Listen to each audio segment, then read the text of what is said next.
Hi guys, when you first use a gimbal, it's very easy to forget to let the gimbal do the work, especially at the end of the movement. Now, letting the gimbal slow down to stationary at the end of the movement will create more professional looking footage, especially for when doing the panning or tilting shots. Want to know more? Then it's coming up. Hi, my name is Tim from 40Tech, and in this short video I want to pass on a tip that's going to make your gimbal footage look more professional and finish off the shot very nicely. So when we do a shot like a horizontal pan or maybe a vertical pan, or any shots where the gimbal is rotating on one of the axes, rather than turning the gimbal continuously with the hand for the duration of the move and then cutting the shot, instead rotate the gimbal quickly to the end position, stop, and then let the gimbal come slowly to that nice stop. Now, the result is a subtle yet more elegant move. Now, this is perhaps a little bit harder to explain in words than it is with a practical demonstration. So if you've been following my cinematic school series so far and have watched this video about mastering the panning shots, you should already know that we always end the panning or tilt on something of interest. So here we are, and I want to do a panning shot to reveal this abbey. Now, this is the point of interest, so it's going to become our end point of the pan. We then need to find the starting point. So perhaps over here we've got those nice columns. That's going to be our starting point for this shot. Now, for these types of B-roll shots, set the follow speed of the gimbal to slow, and this is going to give you a very nice smooth finish to the pan.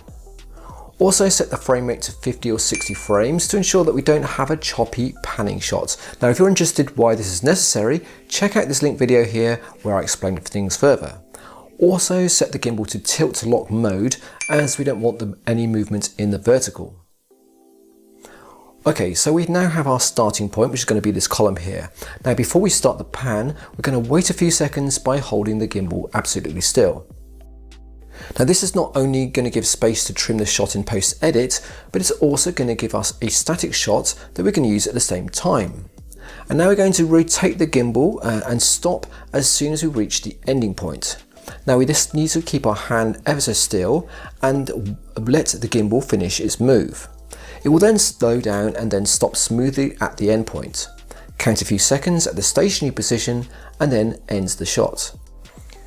Again, by pausing at the end, it's going to ensure that the gimbal is at a complete stop, and we also get another static shot that we can use in post-edit.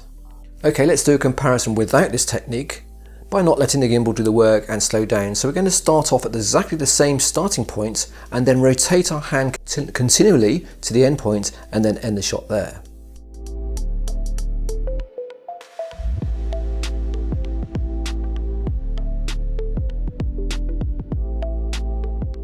Now, looking at the footage at the end of the shot, notice that there's a more pleasant slowdown and the shot finishes with a momentary static shot of the main subject.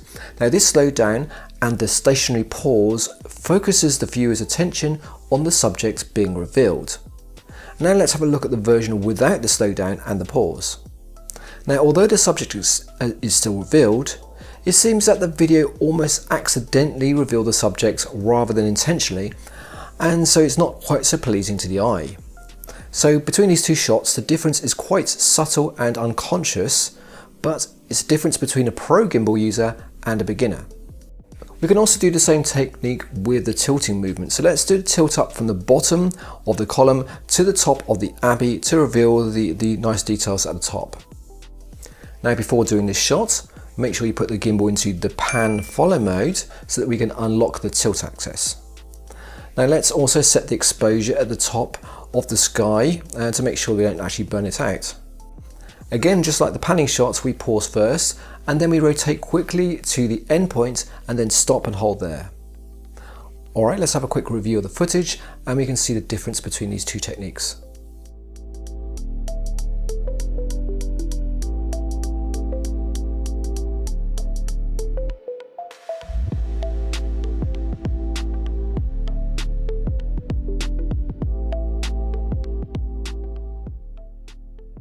Okay, so that's quite an advanced technique, how to make your panning and tilting shots more professional by letting the gimbal do the work and then making the shot more smooth towards the end. If you have any questions, let me know in the comments below. And if you'd like to see more gimbal techniques like this, especially demos outside, let me know, and of course subscribe to follow and support the channel. Alright guys, that's all from me today. Take care and I shall see you soon.